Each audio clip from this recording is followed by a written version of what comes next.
How is COVID-19 affecting the Rochester real estate market, and are people still buying and selling homes?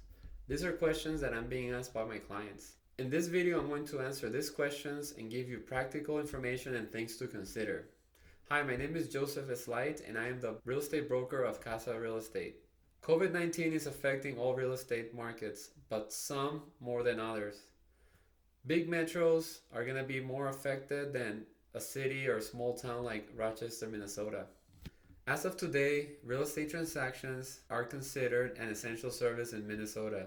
This includes realtors, lenders, and title companies. This means that you can still buy and sell homes in Minnesota. Now, the process may look a little different due to the precautions that must be taken to help everyone remain safe and healthy. So for example, if you're a buyer, you can use technologies such as Zoom to meet with your lender and realtor and or other professionals. You can also do video tours to look at homes, and you can do e-signatures for signing documents.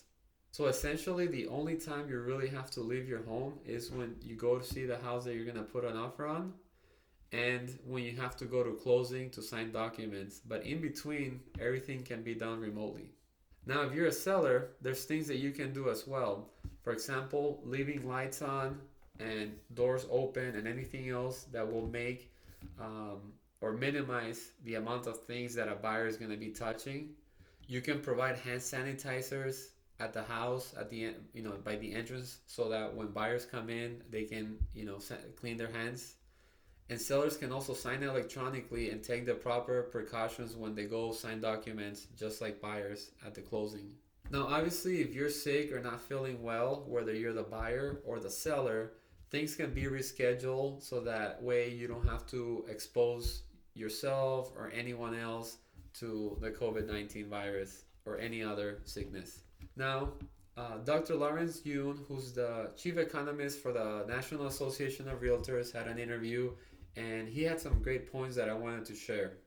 So point number one, the economy is going to bounce back. Countries such as China and South Korea are already seeing improvements in the economy as the coronavirus has been contained. Point number two, there's not an imminent housing crash.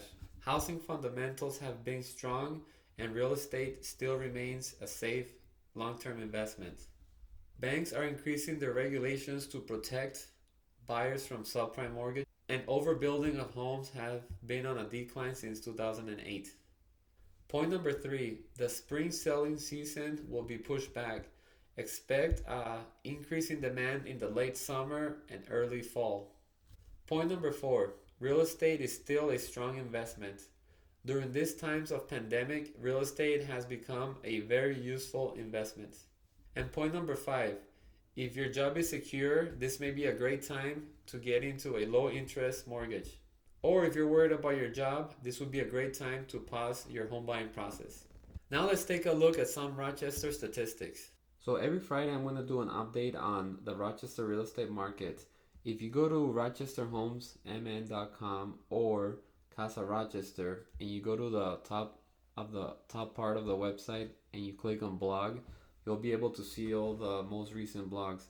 One of them is going to be the COVID-19 and the Rochester real estate market.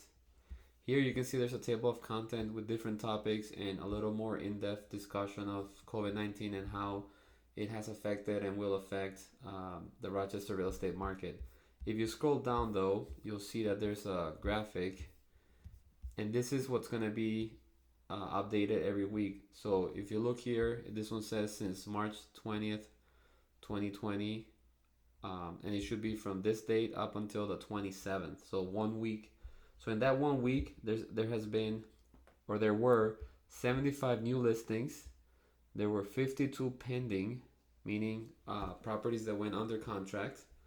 There were 38 properties that were closed, and there were 15 properties that were price improved or price reduced. So that means that they lowered the price of that house. And out of this 15 properties, 4 of them went under contract during that week. And so this tells me that there's some positive activity in the real estate market. Now it'll be interesting and it'll be more telling once we monitor this every week. If we start seeing a decrease in the number of new listings and the number of houses that are going under contract, then that'll be a sign that COVID-19 is affecting the real estate market here in Rochester more negatively. But if we start seeing an increase in new listings or even a continuation of new houses coming in the market and new homes going under contract and closings, that'll definitely be a positive sign. So again, if you want to keep up to date with this information, you can go to the RochesterHomesMN.com website or CasaRochester.com, and you can keep up to date with this information.